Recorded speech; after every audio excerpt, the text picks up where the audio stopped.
നമസ്കാരം. ഈ അടുത്ത കാലത്ത് യാദൃച്ഛ്യമായിട്ട് ഒരു പുസ്തകം കൈ കിട്ടി കേട്ടോ. അപ്പം അത് കൈ കിട്ടിയപ്പോൾ തന്നെ ആ ആളെ നേരിട്ടൊന്ന് കാണുകയും ചെയ്യണം, ആ ആളെ നിങ്ങളൊന്ന് പരിചയപ്പെടുത്തുകയും ചെയ്യണമെന്ന് ഞാൻ വിചാരിച്ചതാണ്. കാരണം എന്ന് പറഞ്ഞാൽ അതിന് എന്നെ ഏറ്റവും കൂടുതൽ ഞെട്ടിച്ചൊരു സംഭവം എന്ന് പറയുന്നത് അതിൻ്റെ പേര് തന്നെയാണ്. എട്ടെന്ന് പറയുന്ന ഒരു അക്കവും ആ എട്ടെന്ന് പറയുന്ന അതാണ് ആ പുസ്തകത്തിൻ്റെ പേര്. ഒരു യുവ എഴുത്തുകാരനാണ്. പക്ഷേ അത് വായിച്ചു തുടങ്ങി കഴിയുമ്പം യുവ എന്നൊന്നും തോന്നത്തില്ല കേട്ടോ. നല്ല എഴുതി പരിചയമുള്ള ഒരാളെ അഭിപ്രായം വരുന്നുണ്ടല്ലേ? നല്ല അഭിപ്രായം. അപ്പൊ എന്താണെങ്കിലും ഇതാണ് ആള്. നമസ്കാരം. ആഘോഷ് ആര്യക്കര എന്നാണ് ആളുടെ പേര്. ഇതാണ് നമ്മുടെ സാധനം കേട്ടോ. ആളൊരു പൊതുപ്രവർത്തകനാണ്, അതേപോലെ ഒരു സൈഡിൽ ബിസിനസ്സും അല്ലേ. അതെല്ലാമായിട്ട് വർഷങ്ങളായിട്ട് ഇങ്ങനെ ഈ ഒരു ഫീൽഡിൽ ഇങ്ങനെ പൊതുപ്രവർത്തന മേഖലയിലൊക്കെ ഉണ്ട്. അപ്പൊ ഇതെല്ലാ പരിചയ സമ്പത്തും ഒക്കെ കൂടി ചേർത്തിട്ടുള്ള ഒരു സൃഷ്ടിയായിരിക്കും ഇതല്ലേ? തീർച്ചയായും ജീവിതാനുഭവം മുഴുവൻ. സത്യത്തിൽ ഇതിന്റെ പേരാണ് എല്ലാവരും ചർച്ച ചെയ്യുന്നത്. ഇപ്പൊ ഒരുപാട് പേരുകളിൽ കഥാരംഗത്തുണ്ട്. പക്ഷെ അതിൻ്റെ ഇടയ്ക്ക് 8 എന്നുള്ള പേര് വരുമ്പോഴത്തേക്ക് ഞാൻ ഉദ്ദേശിച്ചത് 8 എന്ന് പറഞ്ഞ ഒരു പ്രത്യേകത എന്ന് വെച്ചാൽ അറ്റമില്ലാത്ത 8 എന്ന സംഖ്യക്ക് മാത്രം അറ്റമില്ല. അതിങ്ങനെ കറങ്ങി മനുഷ്യന്റെ ലൈഫ് എന്ന് വെച്ച് കഴിഞ്ഞാൽ 8ന്റെ അകത്ത് പെട്ട് കഴിഞ്ഞാൽ ഇങ്ങനെ കറക്കേറ്റം ഇറക്കി ഇങ്ങനെ കറങ്ങിക്കൊണ്ടിരിക്കുക. അത് അറ്റം കാണുന്നില്ല. ജീവിതത്തിൽ ഉള്ളവനും ഇല്ലാത്തവനും എല്ലാം ജീവിതത്തിന്റെ അങ്ങേ അറ്റം വരെ ഇതിൻ്റെ അകത്ത് കറക്കമാണ്. അതൊരു ജീവിതമാണ്. അപ്പൊ ഞാൻ ഉദ്ദേശിച്ചത് അതാണ്. ഈ കഥയെന്ന് പറഞ്ഞാൽ 1980 കാലഘട്ടങ്ങളിൽ ജനിച്ചിട്ടുള്ള ആൾക്കാരുടെ ജീവിതം എന്ന് പറയുന്നത് അവര് പുതിയ കാലഘട്ടങ്ങളിൽ വരുമ്പോഴത്തേക്ക് ഇത്രയും നാളും മാറ്റങ്ങൾ കണ്ട് വളർന്നവരാണ്. പഴയ കാലത്തിനും പുതിയ കാലത്തും തമ്മിൽ വ്യത്യാസം എന്ന് വെച്ചാൽ പണ്ടത്തെ കാലത്തിന് സൗന്ദര്യം ഉണ്ടായിരുന്നു, ഇപ്പോഴത്തെ കാലത്തിന് സൗകര്യമാണ്. സൗകര്യം ഉണ്ടായിരുന്ന കാലത്ത് കളിക്കാനും പഠിക്കാനൊക്കെ ഒരുപാട് സമയം ഉണ്ടായിരുന്നു. പക്ഷെ ഇപ്പൊ നമുക്ക് അതിന് സമയമില്ല. ദിവസങ്ങൾ പെട്ടെന്നാണ് തീരുന്നത്. പണ്ട് ഒരു കൊല്ലം പോകാൻ എത്രയോ കാലമുണ്ട്. അപ്പൊ അതിന്റെ വെച്ചാൽ അന്ന് നമുക്ക് പിന്നെ സോഷ്യൽ മീഡിയ ഇല്ല, മറ്റു തിരക്കുകളില്ല, വർത്തമാനങ്ങളുണ്ടായിരുന്നു. ഇപ്പൊ അതില്ല. ഇന്നത്തെ കാലത്ത് നമ്മൾ സോഷ്യൽ മീഡിയ യൂസ് ചെയ്യാറുണ്ട്. ഒരാളായിട്ട് വർത്തമാനം പറഞ്ഞിരിക്കുമ്പോൾ ഒരു കോൾ വരും, ആ കോളിന് അടുത്ത കോൾ വരും.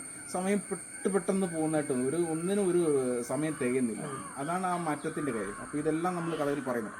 പണ്ടത്തെ നമ്മുടെ സൗഹൃദങ്ങൾ, പണ്ടത്തെ പ്രണയങ്ങൾ, പണ്ടത്തെ കൂട്ടുകുടുംബം, അവിടുത്തെ ജീവിതം, കളിച്ചു വളർന്നത്, നമ്മുടെ പള്ളിക്കൂട അനുഭവങ്ങൾ, ഇതെല്ലാം കൂടി ചേർത്തൊരു കഥയാണ് 8 എന്ന് പറയുന്നത്.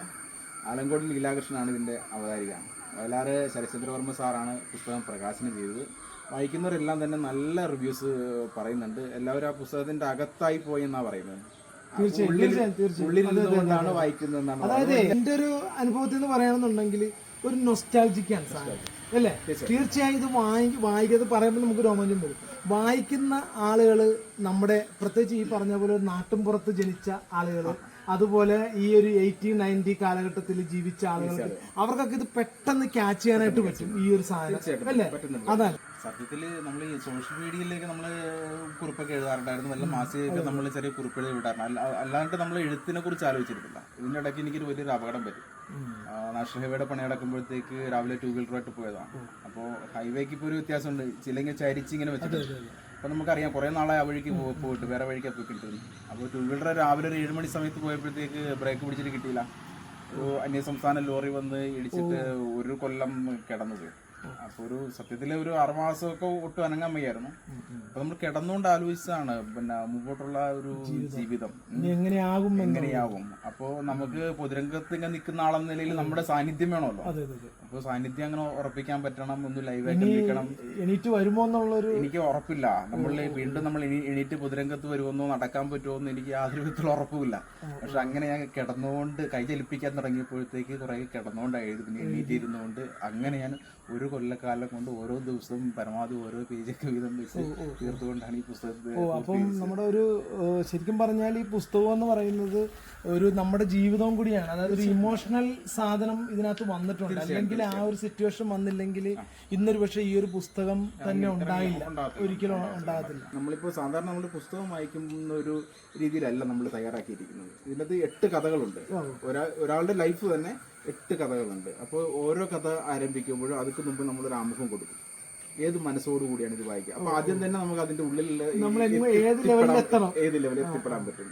അപ്പൊ അങ്ങനെ ഒരു വ്യത്യസ്ത രീതിയിലാണ് നമ്മൾ ഇത് ചെയ്തേക്കുന്നത്. എന്താണെങ്കിലും വലിയൊരു സന്തോഷം. ഇത് തീർച്ചയായും ഇതൊരു തുടക്കമാവട്ടെ. ഇനി 8ഉം 16ഉം 32ഉം അങ്ങനെ ഇല്ല, ഞാൻ അടുത്ത ഇതിന്റെ രണ്ടാം ഭാഗം വരുന്നുണ്ട്. അപ്പൊ അതിന്റെ പേര് 69 എന്നാണ്. 69 അല്ലേ? 8 എന്ന് പറഞ്ഞാൽ അറ്റമില്ലാത്തതാണ്. 69 വെച്ചാല് പിന്നെ 6 നേരെ ഇരിക്കുന്നു, മറ്റേ തിരിഞ്ഞു വരുന്നത്. അപ്പൊ ഒരു കാര്യം ശരിയാകുമ്പോഴത്തേക്ക് അടുത്ത കാര്യം ശരിയാകുന്നില്ല, തിരിഞ്ഞു വരുന്നത്. അപ്പൊ ആ ഒരു രീതി വെച്ചിട്ട് ഇതിനേക്കാൾ കുറച്ചുകൂടിയൊക്കെ ഗംഭീരമായിട്ട് അടുത്ത നമ്മള് പണിപ്പുരയിലാണ്. കാരണം ഇത് ആൾക്കാർ നമ്മൾ വായിച്ചവർ മുഴുവൻ പേരും നമുക്ക് ഭയങ്കര പോസിറ്റീവ്. അതാണ് അപ്പൊ ഇതിന്റെ തുടർന്നുള്ള ഇത് ഉണ്ടാവണമെന്ന് പലരും പറയുന്നുണ്ട്. അതുകൊണ്ട് തന്നെ ഇതിന്റെ രണ്ടാമത് നമ്മൾ തുടങ്ങി കഴിഞ്ഞു.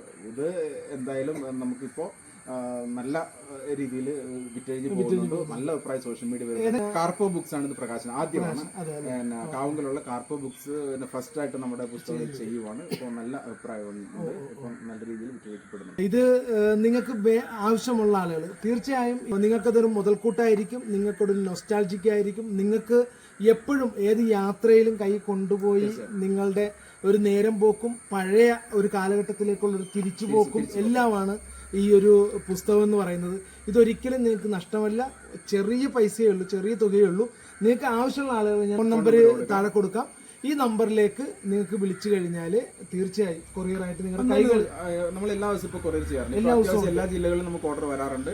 അപ്പോൾ അവർക്ക് നമ്മൾ അന്ന് വരുന്ന ഓർഡർ അന്ന് എല്ലാ ദിവസവും വൈകുന്നേരം 5 മണിക്ക് മുമ്പായിട്ട് നമ്മൾ അന്ന് തന്നെ അയക്കുന്നുണ്ട്.